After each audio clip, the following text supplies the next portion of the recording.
AEW stars have been removed from AEW Full Gear, and Kenny Omega has resurfaced for the first time after his suspension. But first, Tony Khan has addressed sending AEW wrestlers to Wrestle Kingdom. With All Elite Wrestling and New Japan Pro Wrestling having a strong relationship with the borders now open once again, many fans have been wondering if we could see some AEW wrestlers on New Japan's biggest show of the year, Wrestle Kingdom. With Wrestle Kingdom 17 just months away, Tony Khan would take to Wrestling Observer Radio to address some difficulties of having his talent travel to Japan for the event, and he would say, "One challenge this year that we'll have to keep an eye on is the Tokyo Dome is on a Wednesday. That hurts you on Friday because you can keep Wednesday strong, but you lose 4 big stars and that can hurt you on Friday. I really want to rebuild Friday. I'm not thrilled about it, but I'm going to do my best to support them because they are our partner. But I also can't send everyone over there. If it was the weekend, I'd send the house because that's the kind of partners we are. It's a really great relationship because we already have gotten to talk about that, but we have to do Dynamite and a good chance that maybe Rampage will be taped that day."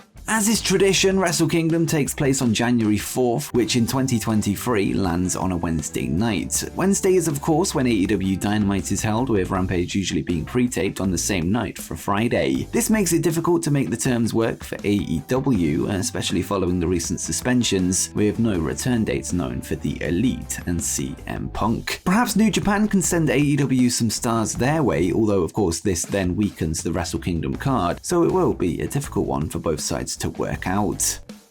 And next up, the USA Network has trolled fans with a CM Punk WWE return. Last night, WWE would present the latest episode of Raw from Portland, Oregon, and during the broadcast on the USA Network, fans would be trolled by a commercial that aired during the show, with some feeling that CM Punk had just made his WWE return. During a match between Johnny Gargano and Chad Gable, a commercial break would begin with an advertisement for Sunday Night Football, which included the song Cult of Personality by Living Colour. Of course, this song is now synonymous in the wrestling world with CM Punk, and fans that weren't paying too much attention to the show at that moment thought that Punk was showing up. WWE SmackDown superstar Top Dollar would take to Twitter to reveal how he was trolled by the incident, with him writing, "Bro, I went to the kitchen right before the commercial break and heard Cult of Personality and almost dropped my damn food running into the living room. That commercial played too much." Whether this was intentional by the USA Network or not remains to be seen, but the move has certainly got the wrestling world talking about the commercial, with Cult of Personality trending on Twitter last night. With CM Punk currently suspended pending a potential release from AEW, it wouldn't be too far-fetched to believe that he could show up on WWE television in the near future, but for now he remains with All Elite Wrestling until we hear otherwise.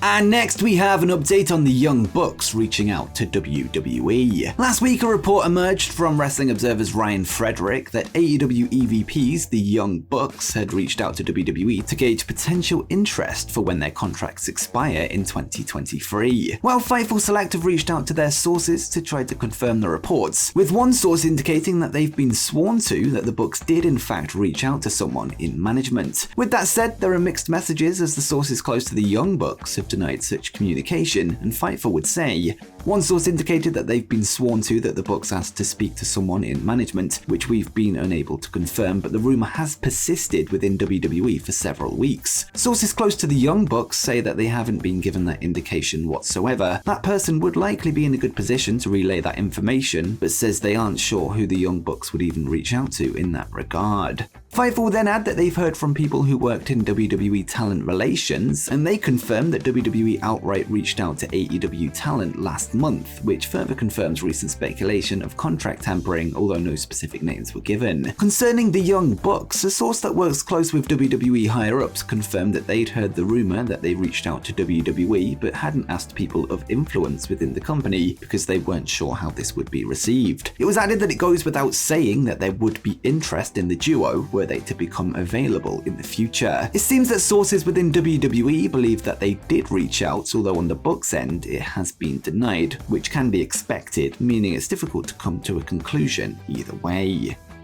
Next up, we have an update on the morale in WWE after Vince McMahon's retirement. Since the retirement of Vince McMahon, a new management structure has been put in place in WWE, with Triple H taken over as head of creative, while Stephanie McMahon and Nick Khan are now co-CEOs of the company. Last night, PW Insider would release a report regarding the current mood in WWE, with the atmosphere seemingly having improved since Vince left. The energy within Titan Towers is said to have improved, with a better work-life balance for staff. Under the previous regime, there was a lot of pressure to put work ahead of everything, with staff being fearful that if they put themselves before the company, it would eventually come back to hurt their standing within the organization. It is said that they would previously be expected to work insane hours, and staff were expected to never turn their phones off through the night in case a work-related call came in. Phones do still remain on whilst work is over, but there's now room for staffers to breathe, enjoy working there, and know that it doesn't need to be their unending purpose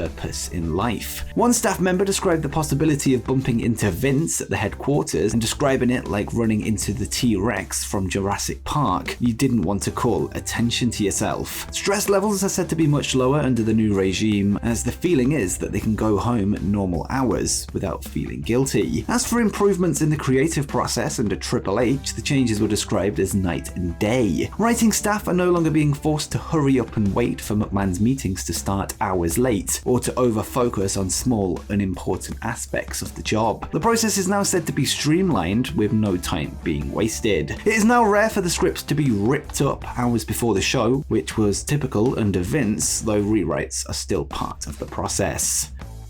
And next, Being the Elite has gone on hiatus. In May 2016, the Young Bucks would begin releasing an episodic vlog series on YouTube named Being the Elite, with them reaching episode 322 last week. For those who have been in a coma for the past 2 weeks, CM Punk would call out the EVPs of AEW during the post-All Out media scrum for leaking what he called lies to the media, which led to the Elite confronting or barging into Punk's locker room after the fact, depending on whose side of the story you believe, with a fight ensuing. Everyone involved would then be suspended, including the 4 men mentioned, as well as Ace Steel, Pat Buck, Christopher Daniels, Michael Nakazawa, and Brandon Cutler, this whilst a third-party investigation takes place. This caused last week's episode of BTE to be delayed from Monday to Tuesday night, and it looks like that could be the last episode of the series, at least for now. The Being the Elite official Twitter account would post an update on this week's episode, which once again failed to release on Monday night, with them confirming the series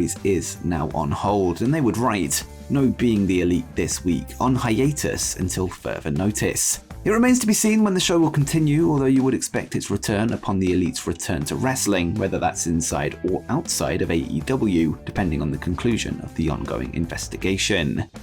Next up, AEW stars have been removed from AEW Full Gear. On November 19th, All Elite Wrestling will host their next pay-per-view, Full Gear, from Newark, New Jersey, from the Prudential Center. Last week, AEW would release the poster for the show, which featured many top stars, including the now suspended CM Punk, Kenny Omega, and the Young Bucks. This after the backstage brawl took place. Well, the promotion has now released a new version of the poster, with the individuals involved in the recent altercation being removed from the graphic. Interim AEW Women's World Champion Toni Storm has now replaced CM Punk in the top left, with MJF now being featured front and center in place of Omega and the Bucks. As we know, Punk would have likely been removed anyway due to his injury, but the Elite being removed is very interesting to say the least. This could mean that they will be missing the show, with their suspensions extending beyond mid-November. It could also be a case of the promotion playing it safe and avoiding advertising suspended names. Of course, it all comes down to the ongoing investigation into the post-All Out incident. This follows Punk, Omega, and the Bucks' removal from the intro to AEW Dynamite and Rampage, with no mention of their names being made on AEW television since last Sunday night. As a quick side note, Malachi Black is still present in the Full Gear poster, despite reportedly receiving his conditional release from AEW, although this could simply be an oversight on the part of the graphics team, or maybe AEW were hopeful that he could be back by the time November comes around.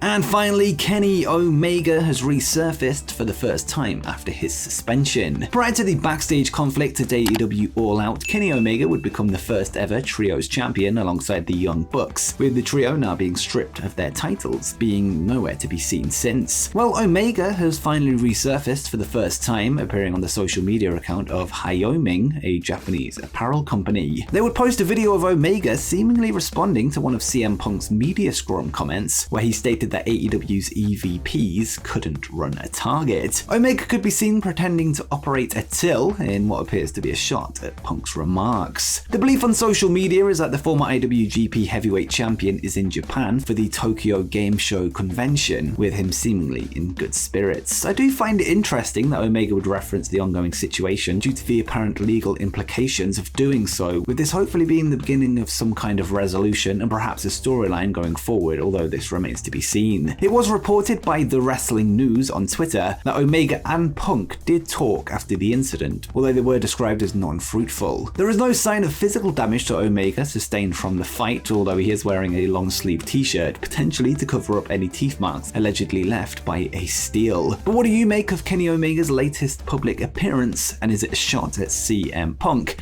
Let me know in the comments down below. And before you go, make sure you check out the Moxley era, Jon Moxley's reign as AEW champion.